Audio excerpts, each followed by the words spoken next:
Hey everyone, today I'll be sharing some tips and tricks for Ableton Live looping that I've learned throughout the past few years. I'm hoping these tips will help you become a little more comfortable with live looping in Ableton and maybe make your workflow a little bit easier. These first few tips I have are about getting the most out of Ableton for live looping. Tip number one is to use a template. When setting up a session for a live looping performance, there's a lot of things you need to do. You need to create the tracks, change the input settings, the monitor settings, adding plugins, and it's just easier to use a template so that all of that is already set up for you. So this is the default template that Ableton comes with.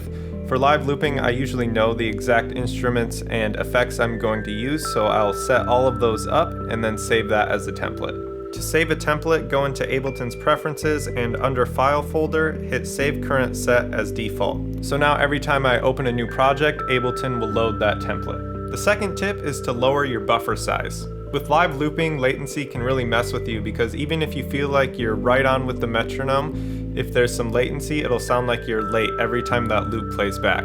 By lowering the buffer size, the latency is reduced. So I usually set mine to 64 when I'm looping and then bump it back up for mixing. Tip number 3 is to use a MIDI controller that matches the layout of Ableton's session view. Since session view is what you'll be using to record into clips and have those clips loop, it's really helpful to have a controller that mimics that layout. I use the Ableton Push, but some other controllers you could use are the Akai APC40, the Novation Launchpad, or the Novation Launch Key. All of these controllers will get you looking away from your computer screen and make the looping performance feel way more natural. The fourth tip I have for you is to use a Footswitch. You can have this Footswitch plugged into any of the MIDI controllers I just mentioned or into a MIDI keyboard. You just need Ableton to recognize this Footswitch as a MIDI command. I map this Footswitch to the Session Record button in Ableton and use it as a loop pedal. To do this, open MIDI mapping, click the Session Record button, press the Footswitch, change absolute to relative 2's comp, and then click out of MIDI. Now instead of pressing a pad to start and stop a clip, you can do it hands-free using the Footswitch. The next few tips are more related to the actual performance and are things you can do in Ableton to make the performance a little bit more interesting. Tip number 5 is to introduce clips or the layers of your loop in different ways. You can press the play clip button to start clips right on the downbeat, or you can launch entire scenes to have multiple clips start at the same time. Another thing you can do is fade in parts that are currently not playing. So you could have your A section going, launch the B section, but maybe you cut the drums and have just the kick drum fade in.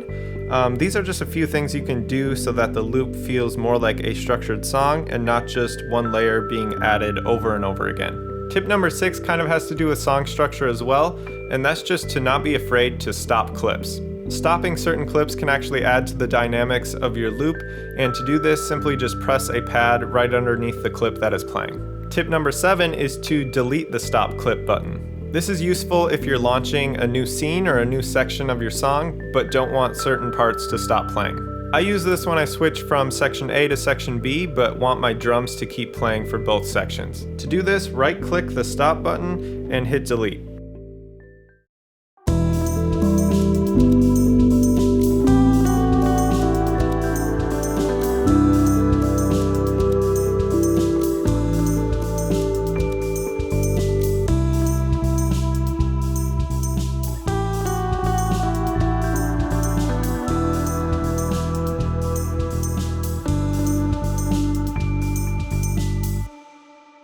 Tip number 8 is to use different loop lengths.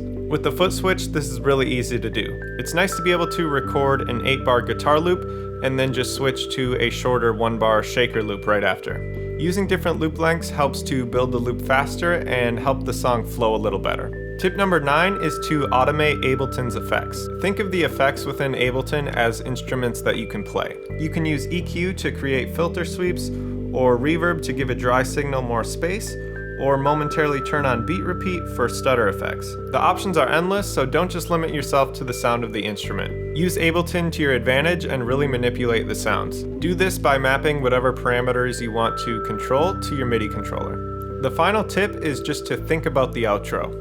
You've spent all this time coming up with the different layers to your loop, but it will most likely sound a little awkward if you just stop all those clips at the same time. What might work a little better is to do a simple fade out on the master track, or slowly fade out different clips over time. You could also stop clips in groups, it really just depends on the loop. but think about outros to songs that you've heard before and try to incorporate some of that within your loops. It really helps make the loops feel more musical when the ending is smooth.